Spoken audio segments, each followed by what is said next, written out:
Superheroes. That's right, dudes. Went to the movies today. Today's movie was a superhero movie. It was, in fact, Green Lantern. That's right. Well, my ring doesn't do what Green Lantern's ring does. Yeah, I went and check it out, guys. This big, over $200 million movie. Went to see this big turkey to see what it was all about. I gotta say, let me just start and tell you a little history. I used to collect comic books, of course, back in the day, and obviously I like a lot of the comic book movies. I don't like all of them that they've done, but I like a good bunch of them. I didn't read a whole lot of DC comics. So, okay, back in the late 70s and 80s and on up to the 90s probably, you were either a DC Comics fan or a Marvel Comics fan. You know, I was always on the Marvel side for some reason with Spider-Man, and mostly with Spider-Man and Daredevil and Iron Man and all those kind of guys. Now, I did like Superman and Batman and all the other DC characters, and Green Lantern was one of the long-running DC characters. I did read a bunch of Green Lantern growing up, but I was kind of like a casual Green Lantern fan. I had a basic knowledge of what the film was going to be about. I knew it was about he finds the ring and the power source from an alien. It was basically part of the Green Lantern Corps of intergalactic policemen, basically, that watch after the galaxies of their sectors. You know, all kinds of high-tech alien stuff going on there. So basically I had a running knowledge of what Green Lantern was about.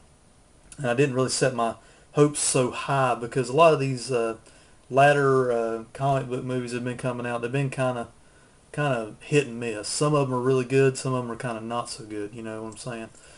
Basically, post-viewing thoughts, you know, I always like to ramble a little bit to what I thought about the movie. Read online before I went over. I don't read reviews or anything, and I don't like to see spoiler reviews before I go to watch these movies. I like to watch them with an open mind. I did read up on IMDb as far as the budget goes and filming, where it was filmed, stuff like that.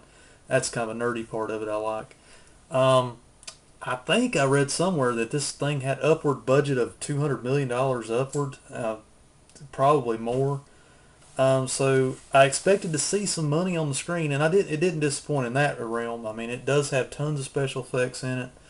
There's tons and tons and tons of CGI thrown at your receptors, you know, throughout the whole hour and a half, 2 hour venture. And I got to be honest, the money's definitely there. It's direct. I didn't know until I got over there and looked at the one sheet, but it's directed by Martin Campbell, who directed a couple of Bond films, the Zorro movies. Edge of Darkness comes to mind most recently with the thriller with Mel Gibson. He's directed tons of action fare. I mean, the guy knows how to direct action, and the action portions of the movies will not disappoint. If you like, you know, all kinds of movies like Watchmen, you know, Daredevil, Spider-Man movies, X-Men movies, it's got the superhero action to spare. There's no problem with that. The dialogue in the movie, it's funny because you can kind of tell there was a bunch of different writers on this one. It's got really great witty parts of the script, you know, good comedy, you know, mixed in there, but the more dramatic parts between, you know, the hero and his girl of choice, the girl in trouble, or the heroine in the movie or whatever, those kind of parts kind of snooze a little bit. I just felt like I was sitting there like, okay, get on with the action. Because they hit you with so much action at the first of the movie, then it kind of lulls a little bit, then some more action.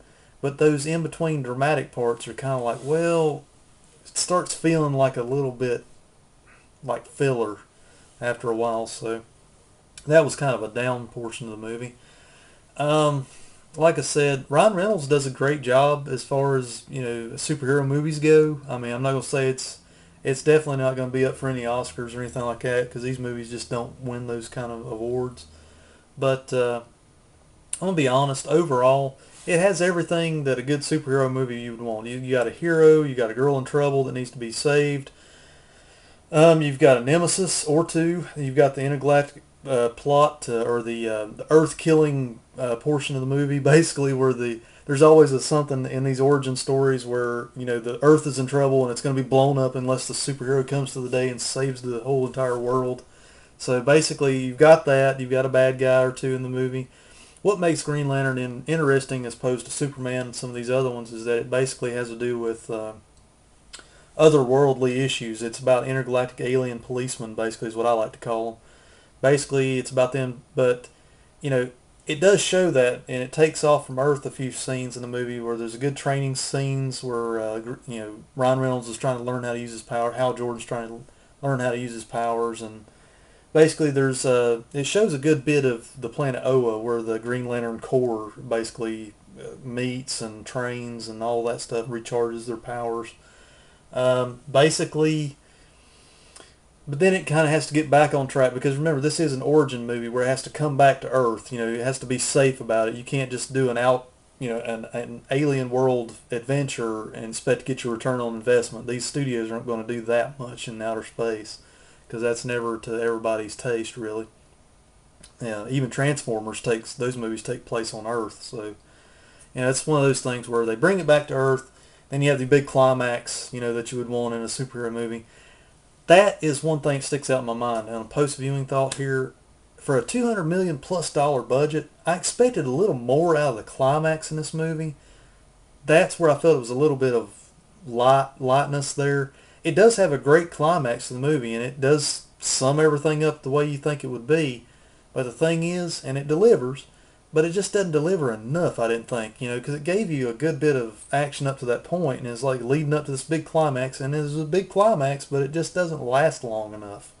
It's kind of like you shook the soda up and all the soda just spewed out at the end, and then you didn't get to drink the rest of the soda or something. I don't know how to explain it, but that's just that's how I felt about it anyway. Overall, it's shown in 3D and 2D. That's another issue. I'm kind of getting off the 3D fad, guys. So my feelings are this movie feels like a retrofit movie. I didn't research it that much. You tell me if it wasn't shot in 3D or if it was. It feels like the Clash of the Titans remake where they shot it in 2D or whatever and then they just retrofitted it afterwards digitally with 3D effects. The only problem is you can tell right away it didn't feel like it was shot in 3D because there's not a whole lot jumping out at you at the screen or anything. That's my low-tech 3D effects for you there. But it didn't feel like there was a whole lot jumping out at you, and it didn't feel like it was shot in that manner where things are coming at you. It just felt like it was a 2D movie that they retrofitted or whatever. That comes from what I've been told by other folks that I know that's went and seen it in 3D. I personally chose to go see it in 2D because I didn't want to waste the money on it. I saw it in 2D and I didn't feel like I lost anything. So my advice would be just save the money. Go watch it in 2D. I mean, unless you're going with a big group of people that are just like 3D hungry. If you're 3D hungry, go see it and pay the few. I think it's like $4 extra or something ludicrous like that per person. I say save the money and just see it in 2D because you're going to get your same amount of enjoyment out of this particular movie. There's some great, like I said, great air-to-air combat style special effects in the movie. You kind of, after a while, about the second act of the movie, you're kind of like, dang, I knew this is about Green Lantern, but everything is green by that point. It's just like everything, because, I knew that kind of going into it, because I knew his powers were always going to be in green kind of color format, and the big nemesis of the movie is everything is yellow, basically. It feeds on fear, and the color for fear is yellow, or, I don't know, that gets kind of deep past what I knew about Green Lantern, so, anyway, guys, if you're in the market, let me sum it up. If you're in the market to see a good superhero movie, basically it won't disappoint in that manner. Just don't expect a whole lot out of a 3D effect in the movie, in my opinion. Go see it in 3D. I'd say go see it in 2D, save your money, unless you just want to see it in 3D. It's a good crowd pleaser, although I think it's got some script lulls in there. I didn't expect a whole lot out of the script, but at the same time, I've seen better superhero scripts where the dialogue is happening. You enjoyed the dialogue a little bit better. There are some witty parts in the script, but there's a lot of lulls in it too. Another con of the movie, there's two actors in there that's got some supporting roles, Angela Bassett and Tim Robbins, albeit I think they're great actors and actresses out there. They've done great roles. What's Love Got to Do with It with Angela Bassett is great. Tim Robbins, I mean, he's done some excellent work over the years. What they're doing in this film, I have no idea. They're just there for a paycheck. I mean, they're just kind of just hamming it up basically, and I do not understand why they're even in this movie. But that's beside the point. If you want a good superhero film, go check it out. The money's on the screen, but 3D, I'd say just go see it in 2D. That's where I'm going to close on this one. Green Lantern checks out for big action fare, and Martin Campbell directs the action great, but there's some script lulls in there. Don't expect a whole lot of witty or great dramatic parts in the movie. The young lady they got to play Ryan Reynolds' woman in the film, or the lady in trouble in the film, she leaves a little bit to be desired. She's pretty and all, but I don't know. Take her or leave her. I don't know. B. Junior's rambling post-viewing thoughts on Green Lantern. Rock on.